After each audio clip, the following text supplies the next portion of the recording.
What's up, everybody? Welcome to Gojo with Mike Golic Sr. That is me. With me, as always, with prescription sunglasses, fully in tow, Brandon Jarrell Newman. Brandon, what's going on? Nothing much, Mike. Happy to see you guys. I'm in moving mode. You're in moving mode here. You guys, by the way, is my father, Mike Golic Sr., co-host of Golic and Smetty, who is with us as well on the podcast today and in person. Dad and I are getting to go hang out as we're recording this and do something to Chili's later today. So you're in town in Los Angeles with me, and you are the second person in our family to see my apartment out here. Yes, so welcome. Sydney was the first, right? Yes, Sydney was the first when she came out here for the Harry Styles concert. So you are now second. I'll use this line again. I would have thought I would have been met with more and better food. Mike threw some wheat thins and a bottle of water at me when I wanted a snack. My brother in Christ, you are lucky I went to the grocery store yesterday. This is robust what we've got in comparison to my normal living. Wow. I'll say by the time when I saw his apartment, it was in June or July, Mike, the best thing he had for me was that powder creamer that you get at 7-Eleven. Yeah. That's what he was working with. I didn't tell you to snort that. I did see some lunch meat and cheese in there. Yeah, I got sandwich meat in there. I got regular meat in the freezer. I got stuff. Yeah, you just didn't bring it out for me. You just gave me a box of wheat thins and a bottle of water. No, I gave you options in the pantry, and you chose wheat thins. There was bread in there to make sandwich. There was peanut butter and lunch meat, and I know you love peanut butter sandwiches. You know what happened is you didn't offer to make me anything. You're the host. You should offer to make me something. Well, Dad, could I make you a lunch? Speaking of Dad, as a dad, Mr. G Sr., what do you think of the place? What do you think of the place? Oh, the place is nice. Listen, it's a one bedroom, so it's not overly large. But when I was with the Oilers before I got married, I stayed in an efficiency suite out there. That was probably half the size of Mike's place here. So I know about living in small, and compared to that, this is a mansion. So you know what? It suits all his needs outside of the shower, which is a little small. It's a little difficult. A little tight. But other than that, it's a great location, obviously, right by the ocean and right by the beach. So can't beat it. Again, outside of the lack of a meal when I got here, everything's been great. Yeah, so it's been nonstop complaining basically since Dad got here. That's not what true. I want to make abundantly clear to everybody here. And yet, despite that, we have a great show for you guys today. Dad is here. We have warring top fives in the NFL. We have got big news on the WNBA front, as well as an NFL schedule to look ahead and to digest as well. But this is kind of a rarity in the NFL season where I feel like Major League Baseball gives us anything interesting enough to comment on. And Major League Baseball, we've talked some about the signings that have gone on. Aaron Judge re-signing with the New York Yankees, all of the typoed tweets about Arson Judge and the fun that we had along the way. But in the wake of that, we had no room to breathe before Xander Bogaerts got signed by the Padres to an 11-year, $280 million deal. And this is more a wellness check. Has anyone seen Jared Carrabis? The last I saw from him, host of Baseball is Dead and our compatriot here at DraftKings, he was smoking 5 cigarettes at once on a balcony, working through his emotions on this. Because the Red Sox just appear content to let every one of their face of the franchise type players walk out the door. Yeah, but I just figured when Cookie Betts left, you can't hurt him anymore. You know what I mean? It's just like the wounds is still so fresh. That was the one that really, I think, rocked the foundation of that, and that he went on the left coast and went out to a team that's perennially a World Series contender every year. But 11 years and $280 million, which I get, Dad, people pointing out he's 30. This deal will take him into his 40s, like most Major League Baseball contracts that now we've seen a bunch of them, and this team, the Padres, certainly no stranger to it. They have now tied the Yankees for the most deals north of $250 million. They've got all those guys signed right now between Fernando Tatis Jr., Juan Soto, and Manny Machado prior to this. But this kind of deal the criticism largely seems to be for the Red Sox. You could have had him for cheaper than this before if you would have just been proactive and got him signed. Well, yeah, so kudos to the Padres for this. It's kind of like the Phillies' way of doing business, right? The Phillies are paying a multitude of players a ton of money as well, and just build through that.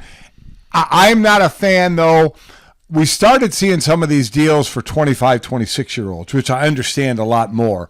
But when you give a 30-year-old an 11-year deal, basically half of that is going to be for shit, right? Yeah. I mean, you're basically playing the first half of that. Is that the same for baseball, though? I think so, yeah. Oh, yeah. No, I think when you give a 30-year-old an 11-year deal, that's what I mean. Now we're going to 41. You're probably going 36, 37. To where it can be good, and then it's maybe even earlier before it falls off. That's why when I see these deals for 24, 25, 26-year-olds, I'm much happier to see it because you're going to get more bang for your buck.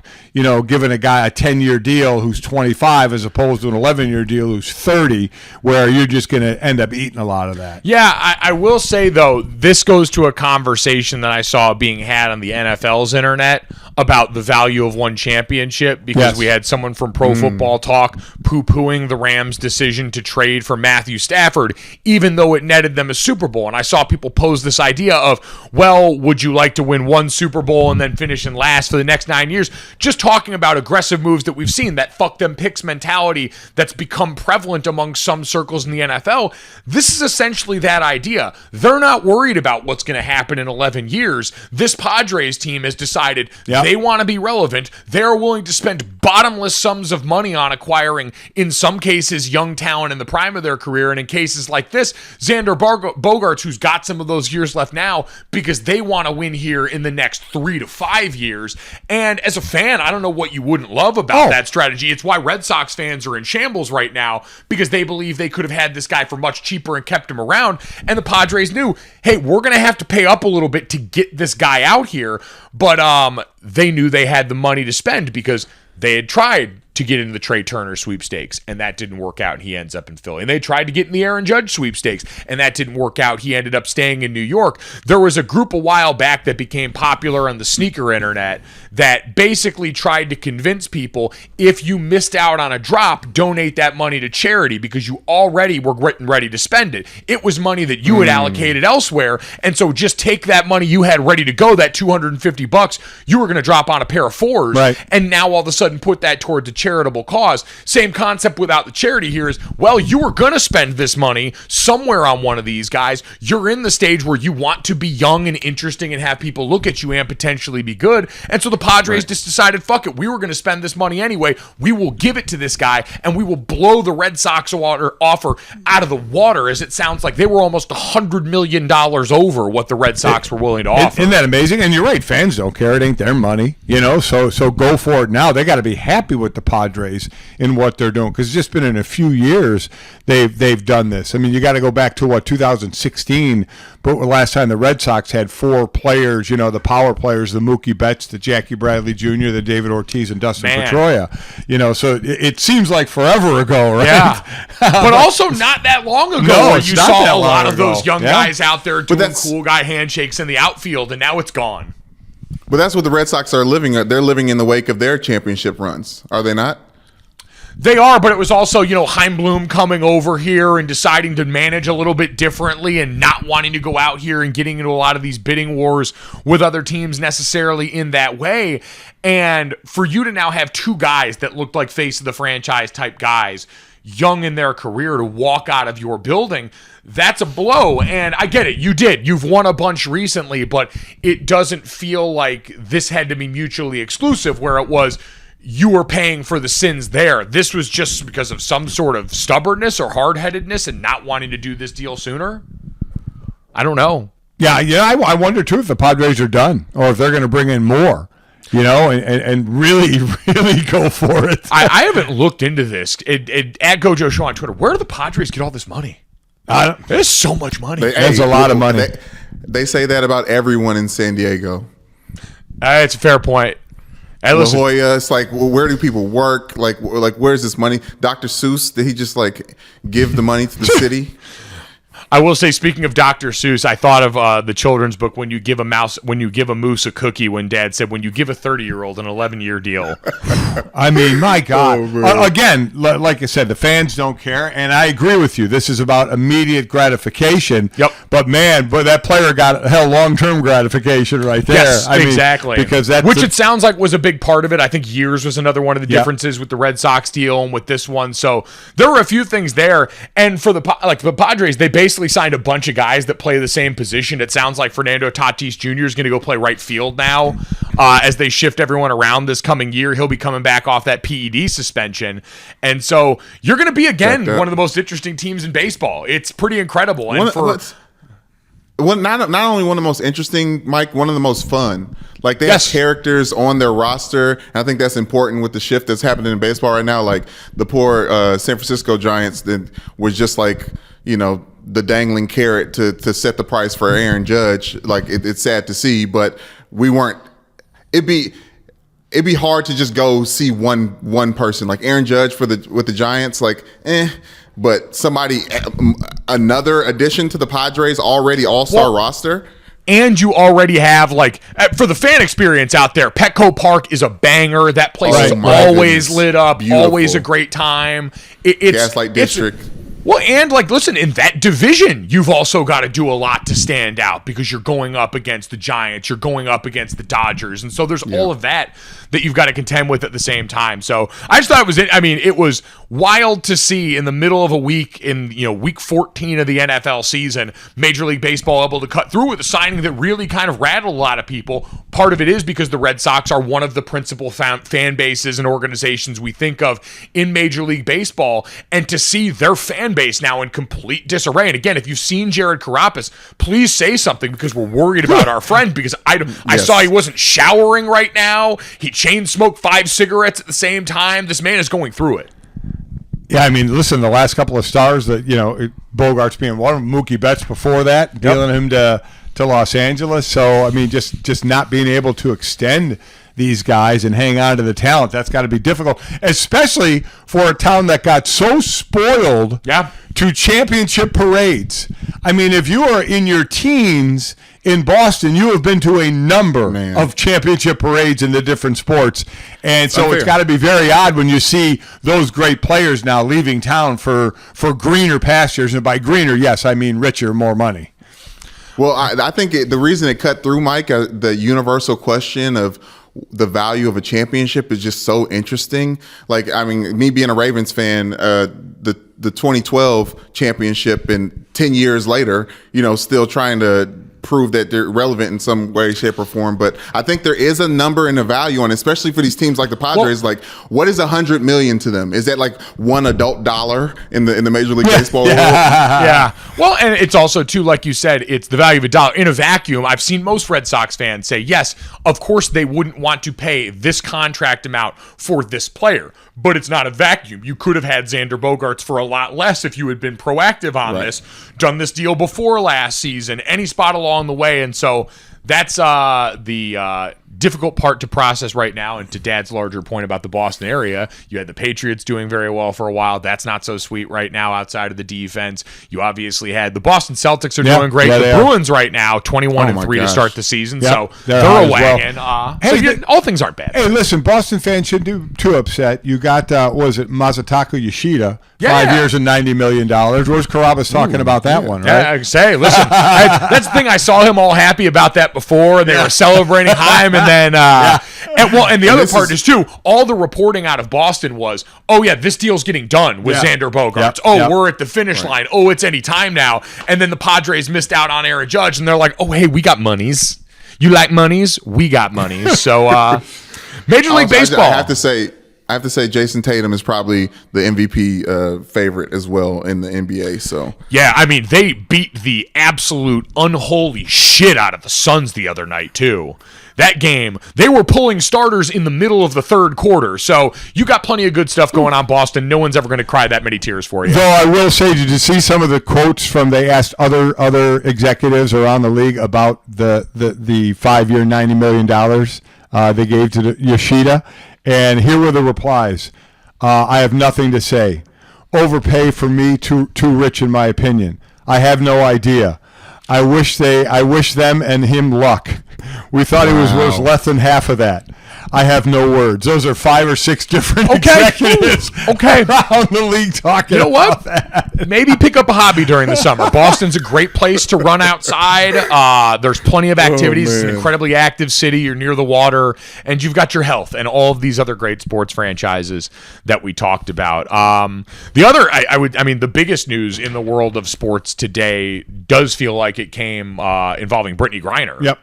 After so long of being, held, improperly in Russia for over 250 days. Brittney Griner now back home. She was wrongfully detained for almost 10 months as a Russian prisoner and is now being brought back home in a prisoner swap during a very tense time, obviously, for the United States, for everyone with Russia during their war with Ukraine.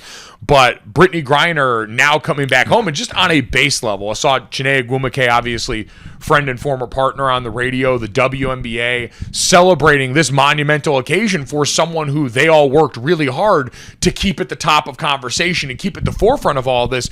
But even lately, as we had heard so many different things along the way about the possibility of this happening, the timing of this happening, the fact that it is a legitimate geopolitical conflict, the fact that it is now ended and she is back home is a cause for celebration, even without any of the talk of the complicated nature of prisoner swaps in general at this kind of level. Yeah, this again, the swap for the Russian arms dealer Victor Bout, once nicknamed the Merchant of Death. It was a 1-for-1 swap out there, and we say wrongfully detained another day in Russia. Yeah, exactly. Right. Which is, I'd say, sham trials, people being wrongfully detained. Yeah, they certainly don't. They certainly don't think that way over there, but we certainly can. And everybody talking about the fact that Paul Whelan, who has been over there, a lot longer. Since 2000, Paul Whelan, who was a former Marine, who was again over there wrongfully detained on sham espionage charges. And so the situation's different there. His family did comment on this situation, saying they were so glad for Brittney Griner's release, said that the Biden administration made the right decision to bring Miss Griner home and to make a deal that was possible rather than waiting for one that wasn't going to happen, meaning one that would involve both prisoners at once. And so that family, while they were disappointed, shared the same sentiment, which is an American coming back home in an instance like this is a net positive for everyone involved. If the choices were both aren't coming home, only one is coming home, or nobody's coming home, I'm sure we're all happy, and even the Whelan family said we're happy that someone is coming home, even though it's not Paul yet at this point. And listen, people are diving into this thing all over Twitter. I don't know the politics enough of this, of people saying, oh, it's a basket player for an arms dealer, and diving into every sector of this. I'm happy someone came home. I take the attitude of the Whelan family that says, because again, I don't know the intricacies of this, but what it doesn't seem like the U.S. had was a lot of leverage here in trying to work something out. So if you're going to get somebody home, can get at least one of them home, do that, and that's what was accomplished. I would encourage everyone to do a lot of reading and a lot less talking now. The starting point is we are happy that Brittney Griner is reunited with her family, reunited with her teammates, reunited with the people that love her. She got expedited back here within 24 hours. A lot of what's going to happen after this is going to be private by the wishes of her and her family, which is great, and we support. What you don't want to do is be diving in the deep end, because as the saying goes, every day there is a main character on Twitter, and the goal is to not be the main character. And Micah Parsons found out what that was like, the star pass rusher for the Dallas Cowboys, when he decided to go out there and fire from the hip early in the morning, and learned very quickly how bad that can go, essentially quote tweeting this, and first expressing a bit of outrage that they brought her home and not the Marine at the same time, quote tweeted and then deleted a tweet of Joe Biden announcing that Brittney Griner was coming home, saying, "I'm still not going to vote for you," before issuing a bunch of apology tweets, basically saying, I spoke without knowing, I've learned a lot here, all the usual things that are a part of the apology when you F around and find out. Yeah, you can hit send awfully quick, and then then the happens. And when all of a sudden you start deleting and apologizing, you realize you maybe did it a little soon. As I'll continue to say, I don't know what time. I'm still reading about this, but I will say I'm glad somebody came this way and was able to come home. I'll read more about it. I hope Paul Whelan can get home as well at some point. I will continue to do more research into this. But I am happy we finally got someone back. To do Micah justice on the apology front, he said, quote, I just spoke to some people I respect and trust. I should have been more educated on the topic and not tweeted out of emotion for my family and others who have served. For that, I apologize. Also, if what I'm told about the attempts to bring retired Marine Paul Whelan home are true, then the best outcome was accomplished. I pray Mr. Whelan comes home, but I'm extremely happy for Brittney and her family. I am not too prideful to admit when I have made a mistake. Good for him. To do that, because we know a lot of people out there that I've read on Twitter will never admit they're wrong about anything. And a lot of people who are treating this like they can plug it into the NBA trade machine and assess value in a vacuum the way that you would for something going on over here. And I can assure you that ain't going to end up the way you think it is. And you're not going to sound as smart as you think you do. I think if you just search through those people's timeline, they're the same people that were arguing that she deserved to be over there for an injustice, and they had no problem with the injustice of an American citizen being wrongfully detained in a country that was starting a conflict that became a war with Ukraine. Like, that's how long Brittney Griner has been in Russia. Yeah, the original charges, for anyone that was unfamiliar, Brittney Griner was detained for having cartridges of hashish oil in her bag when she was traveling to or from Russia, and they were found there. But again, that was the State Department that determined her to be wrongfully detained. And what we know about, what we all learned about through that process, because like you said, it's been a long process where we have been educated by people that know, people that are more associated with matters of this, geopolitical matters, than any of us are, that just happen to come in and help us because this is a sports story that crossed into something much larger at that time. And so, again, it's one of those situations where, for a lot of us, it was a reminder of there is a certain depth that we all have in covering the things that happened in the day-to-day in sports. And that branches out into a lot of other things. We've seen in sports right now, I mean, what we've got going on with Daniel Snyder and being investigated by the State Department and all of these different things that we can get into with that has become such a regular part of our sports diet because of him. What we have seen in so many of the crimes committed off the field by players, by coaches, by people in this, that we don't have a lot of reps at this. Even those things that we have comparatively fewer reps at talking about and are always relying on the knowledge of others, we got very few reps at geopolitical prisoner swap conflict, and we all need to kind of remember that. In all honesty, listen, I've been doing radio and TV for a lot of years, and I think it really started to the crossover from the sports world to the real world and the political world was probably Colin Kaepernick. I'd say, at the height of it, yes. Because I was certainly one in all my years said I will never talk politics on the air. I have no reason to. People don't care what my politics are, and quite honestly, I don't care what other people's politics are, okay? I study what I want to study and make my decisions based on that. So I would never want sports to delve into that, but we have seen time and time again where it has, and you have to talk about it because the two have intertwined quite a bit since Colin Kaepernick. And what we've gathered from Brittney Griner's situation via headlines is someone's coming back home before the holidays who was wrongfully detained, and we're just thankful in a way, in a sense of like in this time where we're in the World Cup and the U.S. as a whole is trying to, we can all get behind one cause. Like everyone was happy and trying to celebrate that we woke up to news that Brittney Griner was coming home, and then, like you said, Micah Parsons decided to be a main character today. It again was over there for almost 10 months. By the end, had been moved to a work camp.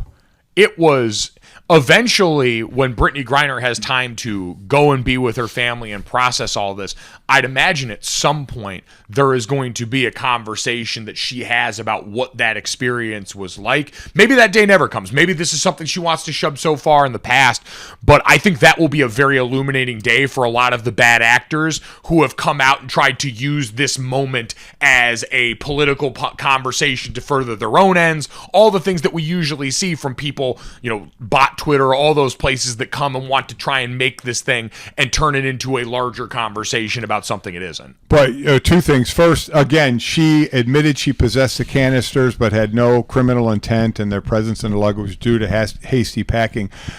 My thought is, man, don't break a law in another country. Well, and honestly, that was, I think, the tenor for a lot of people when we saw the World Cup. I remember seeing a story where Grant Wall was over at the World Cup in Qatar and ran into an issue with police. He was wearing a shirt that was supportive of the LGBTQ plus community, which obviously is, as something we've talked about a lot with the World Cup in that country, is a very unwelcome group there and is persecuted there in so many ways.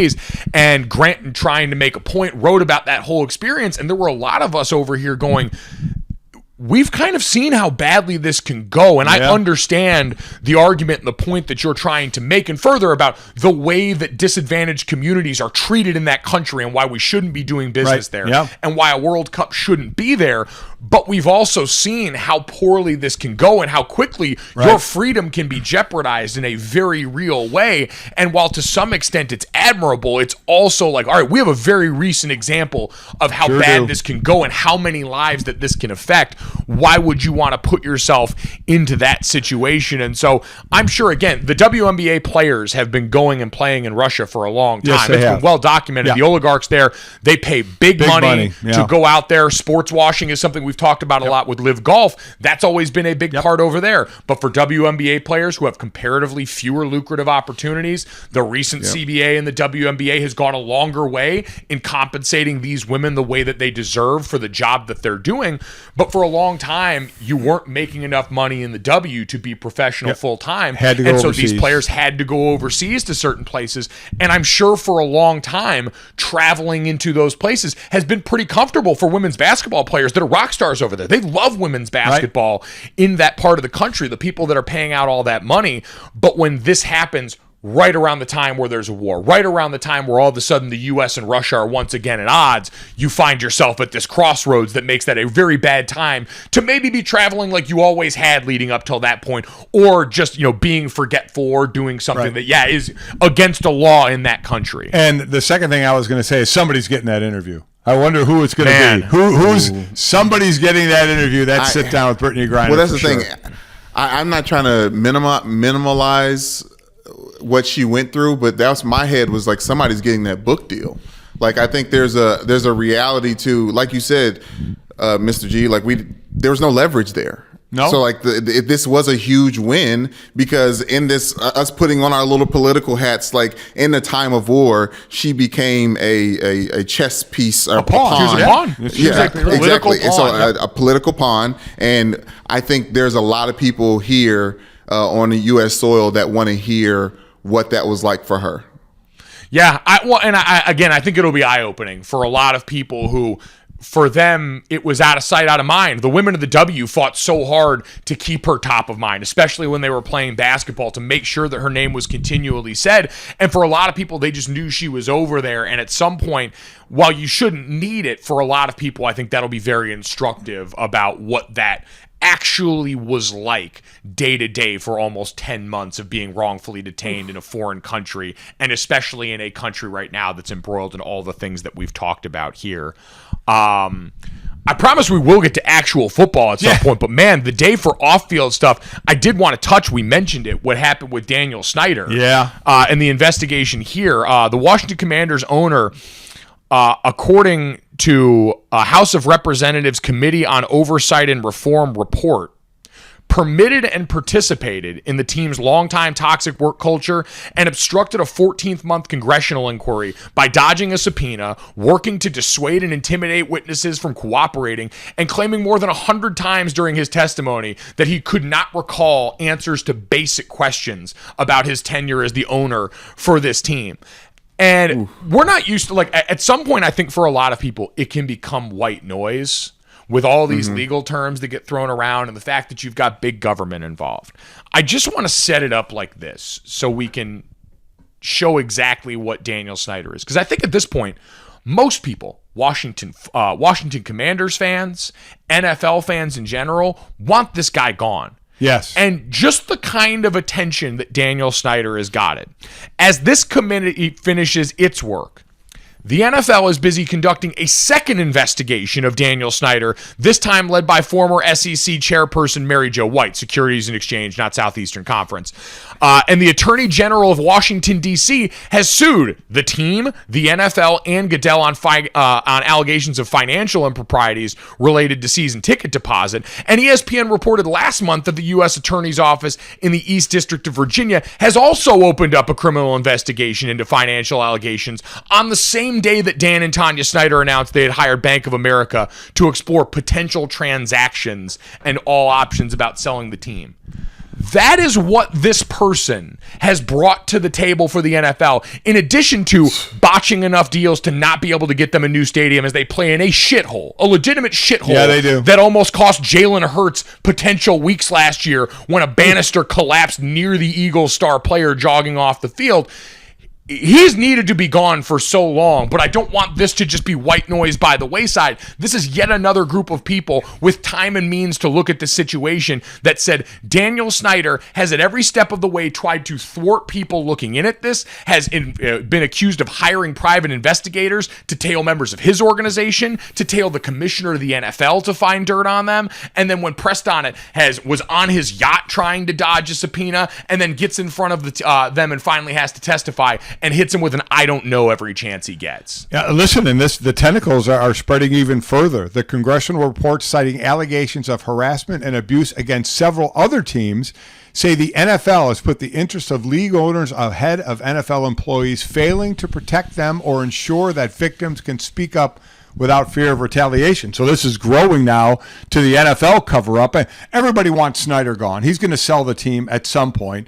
But, you know, we were talking about this before we started taping this, is the fact that, yeah, other owners, I'm sure, have a whole lot of dirt on them as well. Well, and I think that's why Daniel Snyder will be out here pretty soon. Like, forget that at the last round of meetings, Jim Irsay was the owner that finally stood up and said, we need to have a look into this. That Mary Jo White report, we need it out because, remember, the first report that came out, the subject of a lot of this talk was the NFL and Daniel Snyder's legal people entered into an agreement and were able to work together.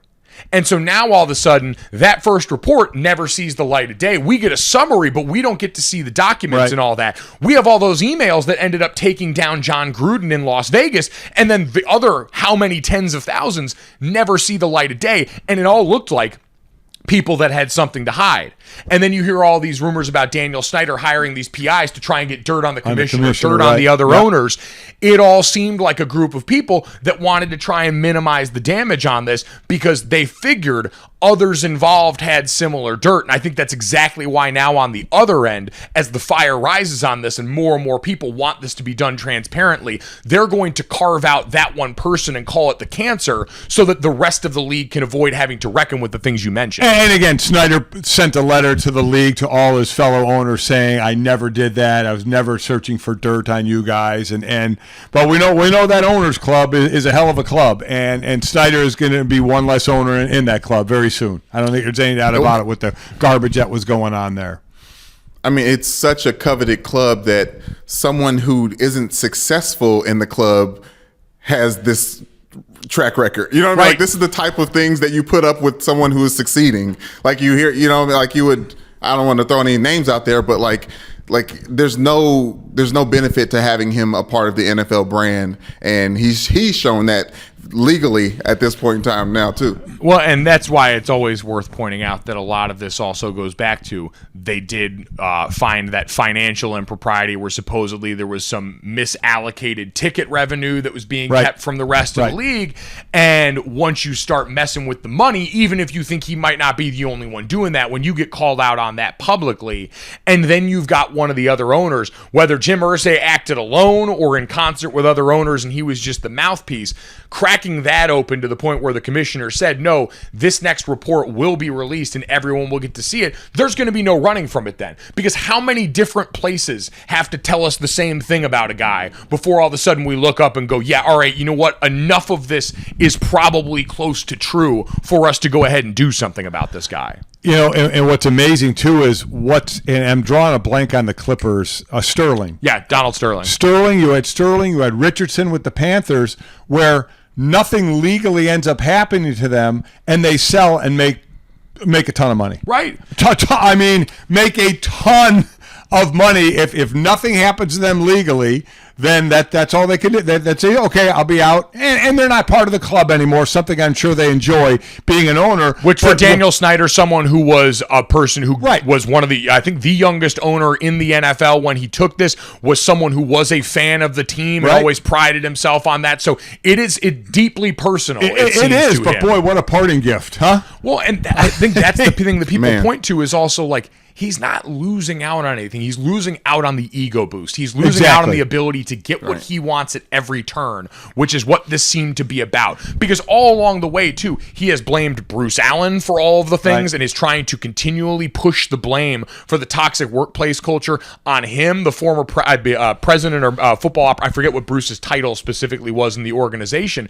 But this has been a constant effort for this person to take zero accountability for the things that went on in the organization, to accept what I believe was a $10 million fine and then go away from the teams day to day for a year while your wife runs the operations, as if you would have no involvement in it, and we were supposed to believe that was some kind of punishment. Crazy. It's what they tried to do with Robert Sarver, and eventually everyone looked up and said, no, fuck that. We're not going to do that. This is someone that needs to be gone. And we haven't seen that same sort of energy from high-profile players who in this league we know don't necessarily have the same voice as some of their counterparts in the NBA. Certainly on the Commanders, they're devoid of one real big-time face-of-the-league type star. It's not like there's a Patrick Mahomes on the Washington Commanders who could all of a sudden step out. And even if there was, those are things that are always unfairly pushed on players to go and be the ones trying to administer any type of justice in these situations. And just so we understand the money involved in this, Snyder's owned the team since 1999. He paid $800 million for it. He got full control of the franchise late in 2020 when he bought out the 3 minority investors. The franchise, according to Forbes, worth $5.6 billion. Oh, and they're talking like Jeff Bezos is one of the names that constantly gets thrown out for new ownerships, and for this team in particular, who could easily cut that check. Yeah, I mean, the latest team that sold was the Broncos for, $4.6 billion. So, I mean, it's crazy the amount of money these guys can make. But Denver is kind of landlocked, right? Like the opportunities that are in that DMV area, I mean, like, are probably endless. Like anything connected to a water source, right? Like you joked about, Mike, the fact that Taylor Swift is not having a concert in that stadium, and like rightfully so. But there's people want to stay away from it. People don't think about that as a lucrative situation. And now I think that he's moved out. I'm more interested in Jason Wright's tenure and what he can do as president for the Commanders over there, and what the future of the franchise could look like. Again, this has been someone, and Jason Wright's another example of that, who has, and again, this is nothing against Jason, who, by all accounts, is a great guy, a former player, someone who's got a ton of the acumen that would have you in this job anyway. But people have often looked at that situation as Daniel Snyder just trying to put especially people of color out in front of problems he made and have them be there to absorb so much of that damage and do damage control for them. And so, yeah, it's one of 32 teams in the most valuable sports league in North America. So going to be incredibly valuable. And this, again, House Committee report is just another in a long line of reports that we are going to continue to get that it shouldn't have taken this many. But again, we know in this boys club, unless you are caught on tape, like we had in that case out with the Los Angeles Clippers. Yeah, with Sterling. Yeah, Donald Sterling. It seems to be what it takes. So that the latest there. It really is amazing. I mean, and again, if he can sell on his own, but if he were to actually be voted out by his fellow owners, it would take 24 of the 32 to vote him out. And I love a statement always comes out, a statement by the Commanders. The Snyders remain committed to the team. All of its employees and its countless fans are putting the best product on the field and continuing the work to set the gold standard for workplaces in the NFL. How do you read it and not just laugh? I mean, I don't know how you read that and keep a straight face and say, somebody has to write that. And again, Mike, you always say this. Where's the common sense person in the room where that would say, yeah, that sounds good, but nobody's going to take it seriously? It sounds like a complete and utter bullshit coming from that organization. And it is all a bunch of people, and they've pointed out time and time again that this franchise, there are very few people working there that were a part of the franchise when so many of these allegations came to light, except for Daniel Snyder. And so all of these people that had no connection to it, that might mean very well, are asked to go out there and make these statements on behalf of someone who we have seen and heard too much of towards this end to possibly believe their intentions. I mean, all of that is horrific. And the things he is accused from, I mean, the sexual misconduct that he himself was accused of on a private plane, all of the allegations on the workplace culture and the way that they were peddling reportedly in the pictures of cheerleaders involved in that organization. All of that is heinous. And then you have the notion that they were trying to put the best product out on the field in the year where they signed Carson Wentz as their offseason acquisition at quarterback. The nerve. The nerve of this team. We're not stupid. Trying to pull that one over our eyes, huh? Dear God. All right. I again, don't want that to go, because we shouldn't go nose blind to that situation. No. What's gone on and what that person has been allowed to get away with for far too long needs to end. And hopefully all of these things together, staring down this person who's already hired a bank, are enough to get him the hell out of the paint. All right, let's talk about some of what's going to go on here this weekend in the NFL, because I think as we look at the games coming up this weekend, and Dad, you're going to be on the call Sunday Night Football with Westwood One. Miami at the Chargers. Yes, I am, out in SoFi. Which fantastic quarterback matchup of two of the most talked about quarterbacks in the NFL, between Justin Herbert and Tua Tagovailoa, based on ability, record, how we judge and grade quarterbacks in the NFL and in this league. It's fascinating. I'm amazed you have Justin Herbert, because is this a battle of these guys to say who is better from that draft? Yeah. Well, I would say right now they're both in their own way. Justin Herbert's about to break every record of 3 years into the league of what you can do from touchdowns to yardage. And Tua, I mean, we all kind of scoffed at Tyreek Hill when he said, oh, he's the most accurate quarterback, Tua, there is in the league. And we're like, wait a minute, you just came from Mahomes, man. What are you talking about? Tua's having a monster season. So, quite honestly, you could say they both have won, right, at this point. Now, Miami's doing better as a team right now.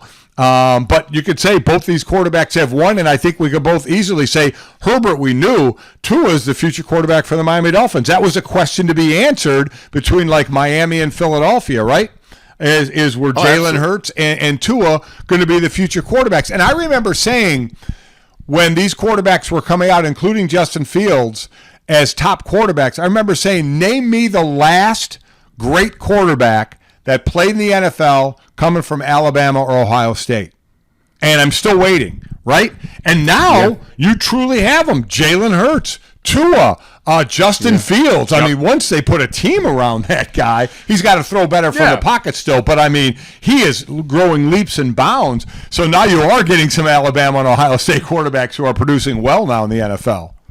Well, as much as I want to give Tua credit, there was a time where they were talking about trading Tua for Deshaun Watson and talking about a franchise that was that time was November of last year, by the way. That is how far we have come so fast. But between November of last year and now, too, there's been so many negative headlines surrounding the Miami Dolphins and how they've done business, especially at the top, and all that convoluting with Tom Brady and Sean Payton and all that stuff like that. Through all of it, to end up with Mike McDaniel, who is the Tua whisperer, apparently. Like, it seems like they're making a lot of smart football decisions. They are, and I think that's the thing I ultimately point to in this situation is, and I've seen like Acho and a lot of people trying to make this a quarterback wins are a stat conversation, which I just fundamentally do not agree with. Me because too. I'm with you. We can praise Tua Tagovailoa while also admitting just what Brandon brought up there. Mike McDaniel's been a revelation for that team right now. He came in a situation where the former coach is suing the NFL, and a lot of people sympathize with Brian Flores. Right. And with that as the backdrop, he has come in and reinstilled confidence in a quarterback that we talked about, was looking in the mirror and asking, do I suck? They brought in Tyreek Hill. They had already drafted Jalen Waddle. They brought over Teron Armstead and put a shot of life into this offensive line. And on down the list, they finally gave Tua the environment to succeed. And I don't know how many times we have to see it before we don't need to use that as a negative, but we need to understand that there are very few quarterbacks that are capable of going out and lifting an organization out of objective football poverty on their own. And I think that's what we're starting to realize with Justin Herbert is between the offensive coordinator at that team that constantly comes under fire. I mean, we're even seeing Brandon Staley starting to get some questions. The amount of Sean Payton to Los Angeles Chargers headlines that trend while they're in games as that team once again finds its way into being one of the most injured in football, having their wide receivers on and off the field with injury at different times, their offensive line again.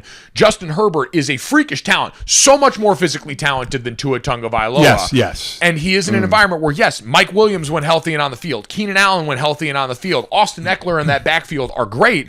But when that's not always the case and you've got an offense that you don't believe gives them the opportunities to succeed the way Mike McDaniel does for Tua in Miami, it's hard to look at that and just blame it all on Justin Herbert being worse than Tua Tagovailoa. It is amazing how we put it all on the quarterback because we've seen a Peyton Manning, we've seen an Aaron Rodgers lift teams that don't have great wide receivers at times, right?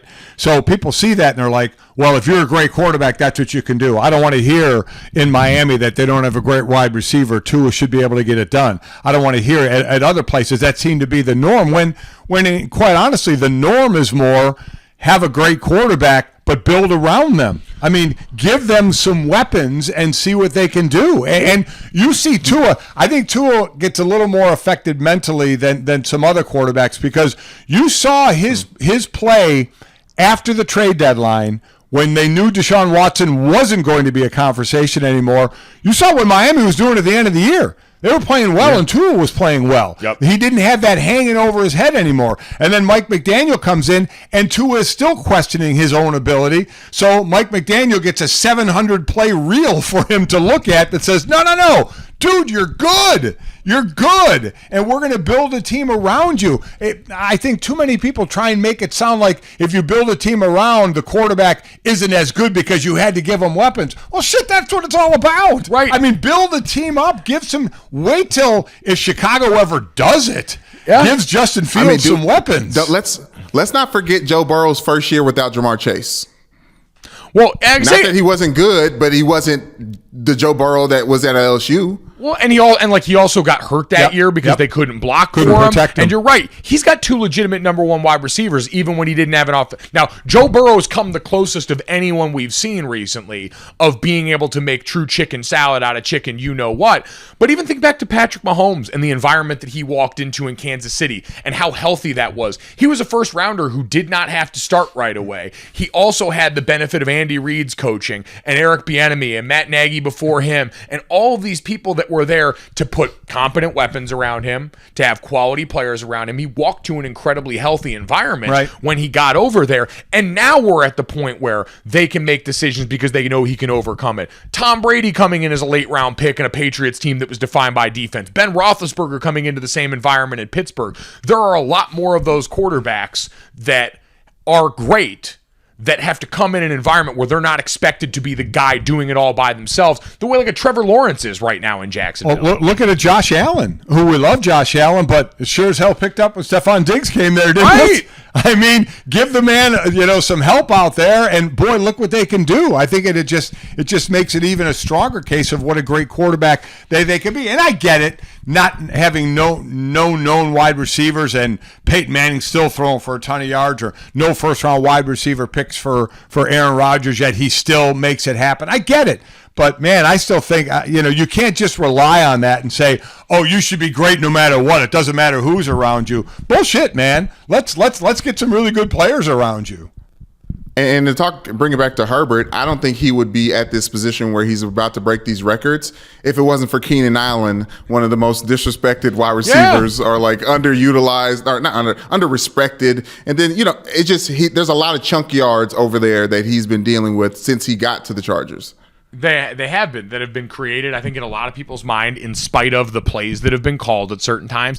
And again, that's a haunted house. That is a team that is every year, even as they've drafted Rashawn Slater, Zion from Boston College this year, these guys to fortify the offensive line, they all end up hurt. The defense ends up hurt. J.C. Jackson that they trade for was playing badly and then got hurt. On and on down the list, it just seems to be one thing after another that befalls this team. Their coach goes from being one of the most aggressive in-game decision makers in the NFL last year to making decisions like a defensive coach this year. And so all of that consistency is going to affect winning, because winning is complicated. And while quarterbacks have a huge effect on winning because they get the ball every play and because they have an outsized importance on the team, it doesn't mean that they are immune to all of the other things that are a part of an organization and what goes into that. The one thing you do see is some quarterbacks, you see a big disparity between the leading receiver and everybody else. Even in Miami, the two, Waddle and Tyreek Hill are doing. Here's where, I just talked about, a Peyton Manning or an Aaron Rodgers. Justin Herbert, in prepping for this game, and I just pulled it up to make sure I had it right, and looking at the notes I had, they're the only team with 5 receivers over 400 yards receiving. And one of them isn't?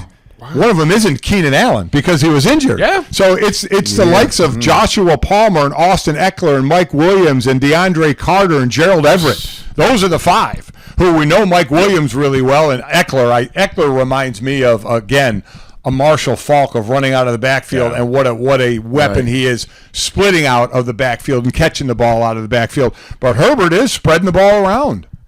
Isn't that indicative of the difference of talent between Herbert and Tua? As good as Tua has been, just like naturally, I feel like Herbert just he gets excited about fitting things into the windows. Well, I think what's indicative about that is just when you watch them, right? You see the inherent disparity of physical gifts. Absolutely. There is no denying those two things. As a runner, the arm talent, all the above. We talked to Nate Tice before the season, and he said Justin Herbert is a football decision-making robot. You can watch him speed processing in real time, and it's amazing to see here. There are times where he needs to take more risk. There are times when this offense needs to take more risk. But again, it's more complicated than just one quarterback winning and the other isn't in a level that we want right now. And that's how we're going to judge them and have this referendum be on their place in the league from the same draft class. Outside of that game, the other thing that really stood out to me going into this weekend, and we'll get to this in the context of, we do 6 thick picks on here. I usually do 3 college, 3 pro picks. Brandon has 2 stocking stuffers on here this week, because there is only in college football the Army-Navy game coming up this weekend, which is, we can get to that here in a second. So I'll have 5 NFL picks, but one of them very interesting.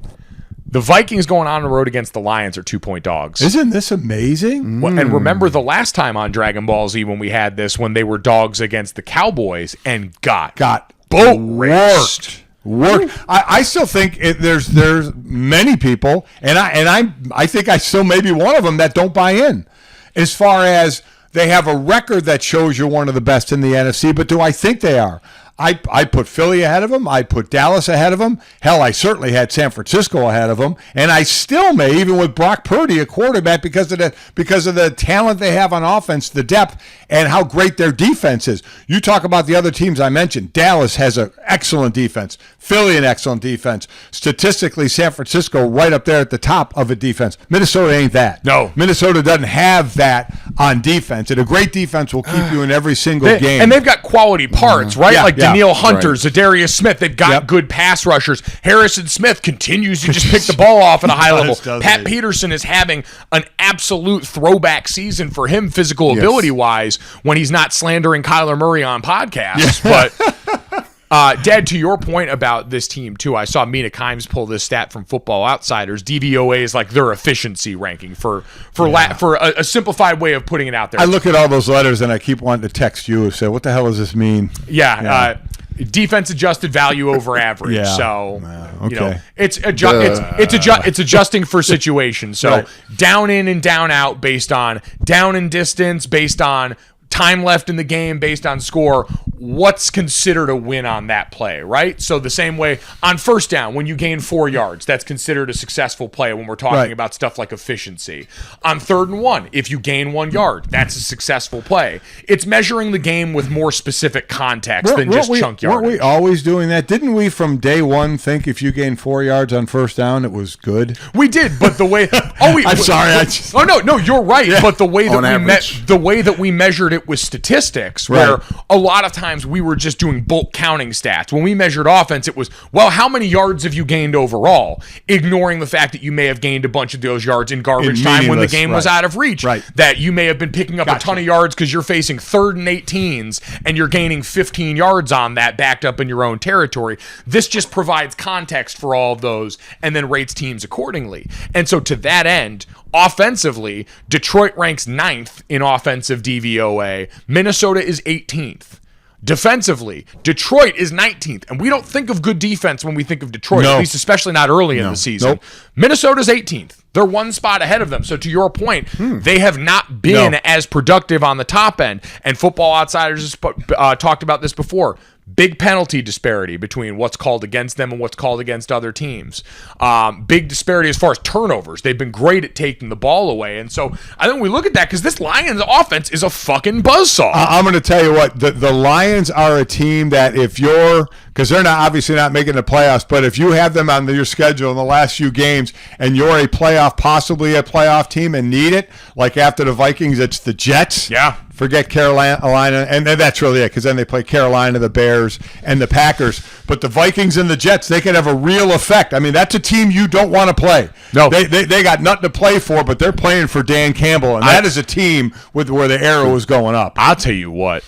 That offense against that Jets defense next week, that's a matchup. Might be the best. I'd have to look and see what next week's schedule looks like, but I'd be willing to venture that may be the best matchup on paper of unit strength versus unit strength, because Amon-Ra St. Brown has been one of the best receivers in the NFL this season. Jared Goff within an offense that constantly keeps people off balance. Jamal Williams has 1 million touchdowns, and that's in a backfield where DeAndre Swift, who is a physical freak show, also lives there. You do. I'm looking at next week's already. You have Miami and Buffalo. Okay, so that's another great offense and defensive matchup. So that is a good one. Other than that, you're right. There's really not a whole lot going on from great offense against great defense. But all that is to say, like, we're excited about that because the Jets' front four has been sensational. They've been demonic when turned loose on opposing teams. But for this week, Daniel Hunter and those Vikings guys, they have a good front there. But this Lions offense is legitimately great. They're not just like great on a bad team. They are a legitimately dangerous weapon. How many weeks into the season they were the leading scoring team in the NFL? They traded away a really good tight end inside the division in the middle of this season, and it has not stopped them at all. But been productive for the Vikings. In true Detroit fashion, as they were number 1 in the league in scoring one of those weeks, and they got shut out. They didn't put up a point. That is right. Okay. That is also fair. It is amazing to think about that. And by the way, great point. TJ Hawkinson revenge game this week, which we have to factor into this entire equation. I'll tell you what. One of the things I'm happy about, not to take an aside here real quick, but through the years I was doing a show, I've said this before, the NFL trade deadline was just a date. Yeah. And it just passed. Mm-hmm. Now, again, whether it's younger GMs and just people understanding the value of it more and more, the trade deadline, seeing the players that are productive right out of the gate, and the top 2 have to be what? Christian McCaffrey and TJ Hawkinson, right? Yep. As far as, going right to their next team and playing right away and being productive right away. I think it just gives an air to These are quality moves you can make, in the beginning of November and have those players be very beneficial to you. Yeah, it's become amazing. And we've heard people talk about it being, younger GMs who are willing to be aggressive. We've seen the way that they've approached picks and things like that. But you're right. It's made the NFL an inherently more interesting product in ways that we know the league loves as part of the bottom line on this. As far as picks for this weekend. No, you're not. To that end in the Lions and Vikings game, I like the over in that one. Big on Lions overs, even still. Do you know? Over-unders at 52, where I got it on. All these courtesy of DraftKings Sportsbook, obviously, Papa DK. I would take the over on that as well. Yep, tons of offense in that one. Chiefs-Broncos under 44 in that game. That Broncos defense, man. You have to, as someone who was a part of a Philadelphia defense that looked across at the offense at sometimes very sideways based on production, what they've been able to do is remarkable given the circumstances. The stairs that would go down in our running defense, running on the field, offense running off. Well, we saw, and with what's going on there, some words, from the defense to one Russell Wilson, and I'm sure there might be some more of that going on. You'd like it to be. I've always said this as well. It's not kumbaya in that locker room all the time. And in one side is so, it's a 180. The defense is great. The offense is putrid.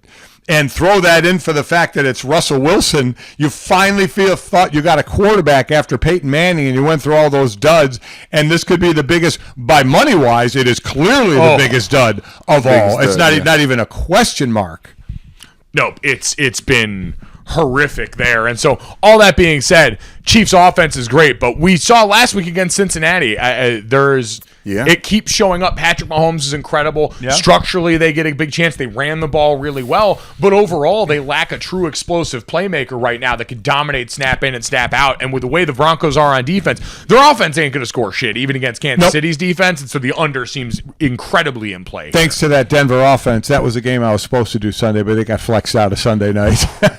Oh, yes. As my brother Jake pointed out in our family's group chat, think about how bad the Broncos have been, where they flexed arguably the face of the NFL in Patrick Mahomes out of prime time. Patrick Mahomes was going to play in a primetime game, and Denver stunk so bad in the division that was supposed to be the god-tier division in football, and it got flexed out of primetime. That is how bad. On paper, going into this year, this looked like it could have been one of the highest-rated games of the season. Again, we said, remember last year we said going into the season, the NFC West was the best division in football, and they went on to prove it wasn't.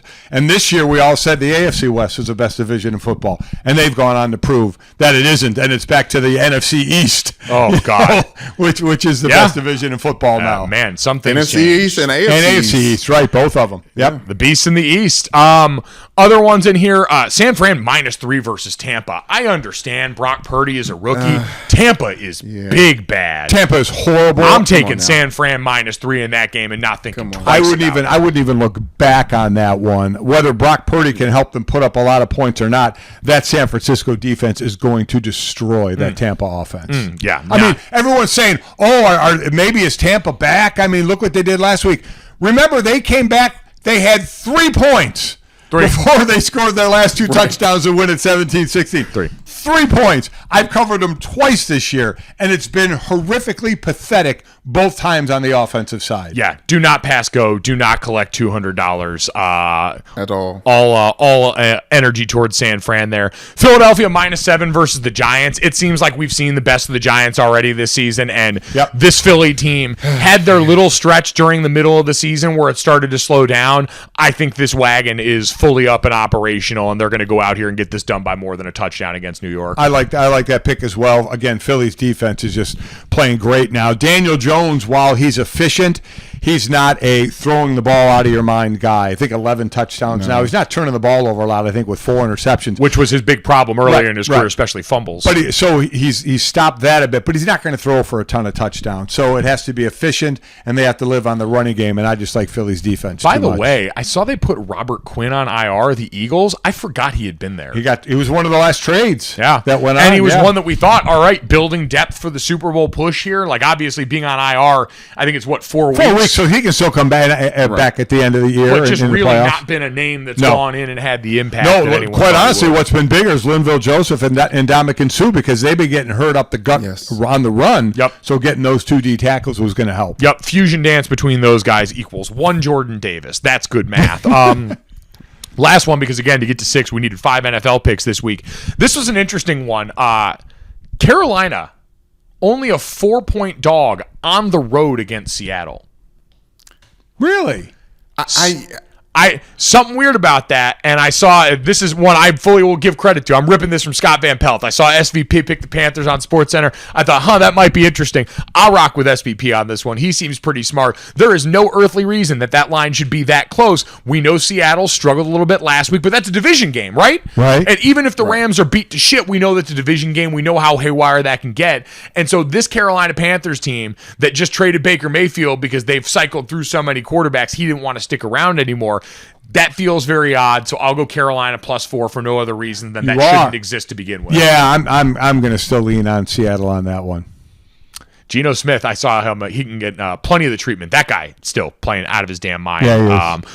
And to get to college football before we get to Brandon stocking stuffers, Army-Navy. Army +2.5 versus Navy is going to be my pick on this one here. Both teams hasn't been a banner season for either. Navy's dealt with injury along the quarterback line. We saw that pop up when they played Notre Dame as well. For both of these teams, underperforming based on recent success that they had. But our buddy Captain Cons from Zero Blog 30 over at Barstool, good friend. So Cons, Army guy, going to go with the Army on this one +2.5. I always love to see New Jersey's finest. Always love to see what uniforms are going to look like in this game. I mean, I love it. Did you see this year's? Yes. The Army tank-themed uniforms and the Navy NASA-themed uniforms, the space-themed ones. Electric. I just absolutely love it. And Navy and NASA. It's a game, even if you don't have skin in it, you want to watch. And if you can ever get to it live, they would play in Philly when I was playing in Philly. And when we had a lot of times when we had a home game, we'd have walkthrough Saturday morning before that game. And we would hang around for the beginning of that game, just the pomp and circumstance of just seeing it. And you guys obviously know when you play against the armed services. I mean, for me, it was always incredible because you were always getting those guys at 100%, no matter what. You could not. We were all physically more gifted than they were. But you'd hit them, they'd hit you as hard as you can, and they pop right back up. They're back in the huddle, and I mean, every single play. And I'll never forget, I know you guys did it as well, just going over after the game and saying, great game, and thank you what you're about to do for all of us, because that was the more important thing. It was always an honor to play against them, usually because we knew we were going to beat them. Unfortunately, we lost. Yeah, that's my sophomore year, my first start at Notre Dame, my sophomore year, was against Air Force, and we lost on a field goal. I was like, damn. Yeah. And you guys felt the sting of losing to Navy. Notre Dame lost to Navy for the first time in like 40 years the year before we got there, and then we lost twice to them in the 5 years that we were there. And what you just described, I always tell people when people bitch and complain online about why isn't this, like this year when Notre Dame played Navy, I'm like, those first 5 plays, when those dudes come straight downhill and just like kickoff style throw themselves into your chest, and you get up and they're completely unbothered, you realize it is 60 minutes of that shit. They don't ever let up. They're built of something entirely different. Football practice is their best part of the day. Considering all the other shit they got to do to get ready for what they're really going to do, they got to love going to football practice. I have 2 Army anecdotes. And service academies are the only teams I played against at Notre Dame because obviously blowouts. So the first time I got a chance to play was Army at Yankee Stadium, senior year for me, or was it junior year? Junior year. I can't remember. It was junior year? Okay, but anyways, I was out there playing, and it's the wrong first game to play because like after sitting on the bench for a long time, you get out there and play. It was like, wait a minute, this is the football that's been held from me. This is some bullshit. Like I could have been doing this a long time ago. Like this is pretty easy. And then outside of that, when I took my 5th year at Ball State, I was on the kickoff. I was too deep on kickoff because I got these hands. So I was out there shagging balls before the game, and then there was a player that was just doing laps around the field, like just doing laps around the field. We were at Army at West Point, and I look up on the Jumbotron and it profiles the center of the game, and that's the guy doing lap 7 around the field before the game, and my fat ass is getting winded shagging punts and kickoff, and I'm like, oh, I'm in for a long day. Yeah. Oh no, built different. They don't stop. And listen, that's the first game you play, and it's completely different from like a normal football game when they're just in your knees the entire game. Right. Yeah, no, totally different one there. Dad, you're absolutely right though about the moment after the game, because we always had that with them. But I got to go to I've only been to one Army-Navy game. It was at the Link in Philly, I think 3 years ago. And seeing that moment between the academies after the game was legitimately haunting. Everyone stays in the stadium, and it is so eerily quiet as they trade and go and stand behind each other during the school's alma maters. It was one of the most moving football experiences I've ever had. So to your point, if you've ever got the chance to go, it was one of the few items on my football bucket list, and getting to see that in real life and everyone getting to watch that this weekend is really something special. So those are my 6 picks. Brandon's got stocking stuffers. You get 2 of them all December long. Brandon, what do we got for picks this week? Little nervous to go 2 because I quickly got to 500. My picks 5-5 on the season. This is revenge stockings. Jacksonville, after that close loss, Jacksonville +4 against Tennessee. It's something about the Trevor Lawrence coming 2 games removed from the best game he's ever had. I feel like he's going to tap into that. And then that Doug Peterson, Mike Vrabel, competition there. I love it there. And then other than that, Kansas City -9 against Denver. I think that's pretty safe. The reason it got flexed out is because it's not going to be an entertaining game. And Denver, I can't imagine them actually making it close because Kansas City is coming off that embarrassing loss to the Bengals. Will you go for the Jacksonville straight up win? Ooh. Yes. Wow. Usually when I pick the spread like that, I was like, I have to envision an actual win for me to feel comfortable taking the spread. All right, there you go. All right, that's good because it really wouldn't affect Tennessee much on the division. They're like 3 games ahead. No, so exactly. It's not going to really affect them much if they lose. Yep, no, they're running and hiding with this one at least right now in that division. Although I shouldn't say anything because it is the AFC South. But they stink. Yeah, the they've AFC got South it. is horrible. It's so much bad football. Yeah. All right. All that being said, the picks in the book, the hay's in the barn for the weekend. There's only one question left to ask, which is Brandon. Do you know what time it is? Cutting off. Okay. Incredible. Sorry well about that. It's all right. The road to hell is paved with good intentions. Yep. Speaking of that, good intentions from the NBA. Another trophy, let's get to this, has been added to the NBA trophy case. The Maurice Podoloff Trophy for the NBA's most winningest regular season record will now be awarded by the commissioner of the NBA at the end of the regular season. Why did we feel we needed this? I have no idea. I guess we'd have to read about who it's named after, and I don't know if there's a. I'm not gonna lie. Like it. Did not know that. So he was the first commissioner of the NBA. Okay. And the thing that they believe is coming here is that a change might be coming with another trophy. The Podoloff Trophy was formerly the league's MVP trophy. And so now that it's been moved to this, and we know Adam Silver has been trying to find ways to inventively make the regular season more enticing. There was talk of that midseason tournament that he wanted to steal from European soccer for so long. And so now doing this, it seems like they are primed to maybe make a change with the MVP trophy.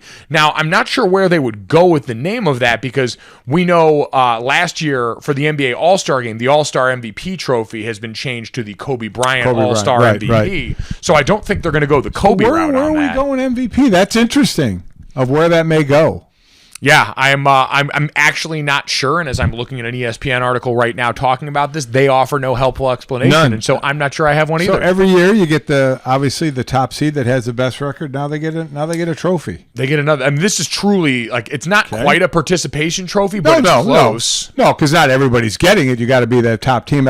Is that something you strive to get?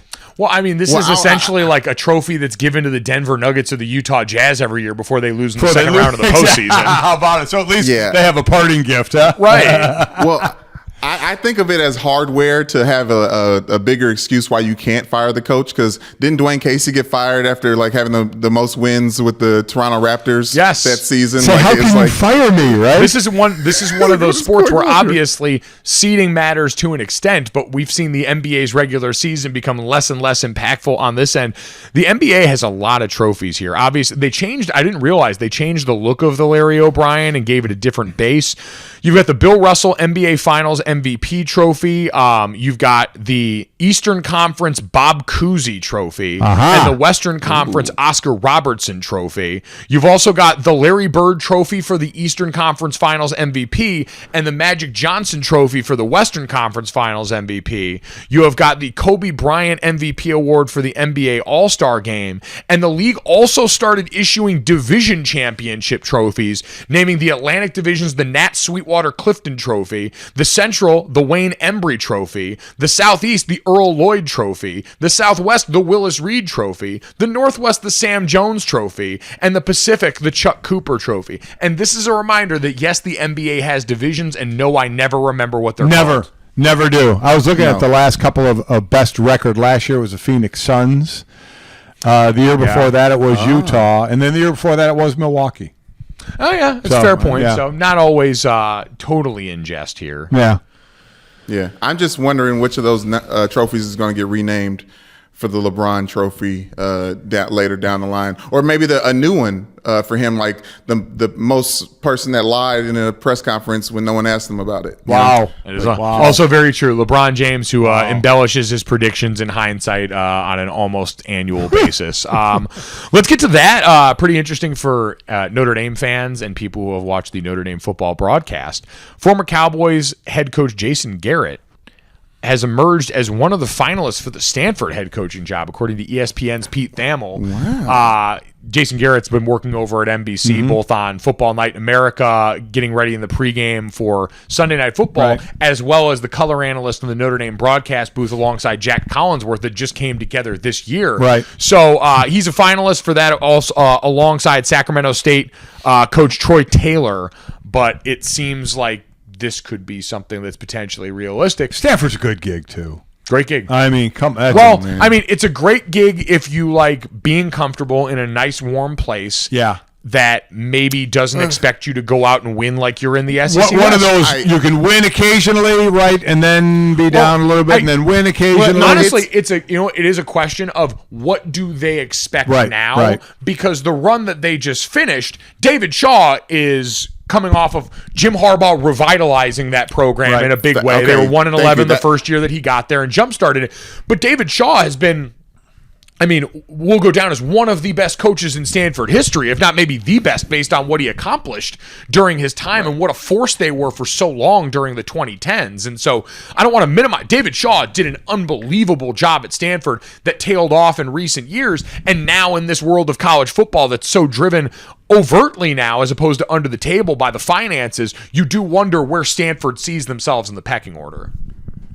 Yes, but as someone who was recruited heavily by Jim Harbaugh to that 1-11 Stanford team, I wanted to say that Stanford's a great job now that Jim Harbaugh was there. Well, David Shaw deserves a ton because Jim Harbaugh was not there for that long. David Shaw was there with him. I understand David Shaw was there with him, but I'm saying Jim Harbaugh got that thing going again. David Shaw did the damn thing for a long time after that. I mean, in his first 6 years, 5 of those years were double-digit wins. 11-2, 12-2, 11-3, 8-5, 12-2, 10-3. Two Rose Bowl wins in there. Then 9-5, then a losing record 4-8, then this COVID year, and then 3-9, 3-9. The last 2 years have not been good at all, but the beginning 5-6 years, as you mentioned, it was in 3 Rose Bowls, 2 wins, a Fiesta Bowl. I thought he did a nice job. It certainly tailed off later. We have to remember the quarterbacks there as well. Andrew Luck was quite a force, and then all the Hogans and the ones in the past. Like there was some talent on those teams. There were some talent on those teams that they got to campus there and got into school there, which is no small feat for anyone involved. So that'd be interesting, and would once again open up the Notre Dame football color coordinator or color commentator job. Yeah. Woo, I'm ready. There you go. Listen, you guys looked at each other. Yeah. Listen. If it happens, and right now it's still Jason Garrett's job, and we love that for Jason. Exactly right. But if that were to open up again, I sit here and talk about, I would love to do that. I would just love to see a Notre Dame, and there's enough former Notre Dame players in the media business that could do that. We've had what USC, a couple of Boston College guys, a Purdue guy, Jason Garrett, a former head coach. I mean, like I said, there's plenty of ND alum out there. Let's start to move the goalposts that way as an analyst. Yeah.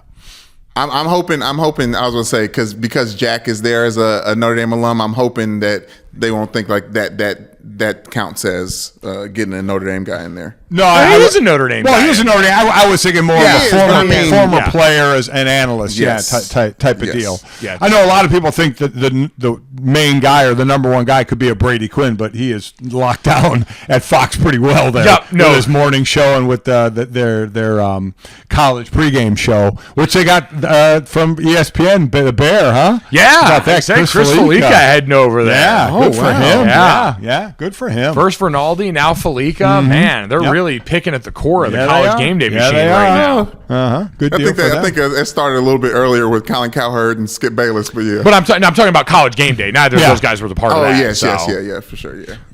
But incredible. All right, let's get to the third. This one, I just need to know it. This is more of a question.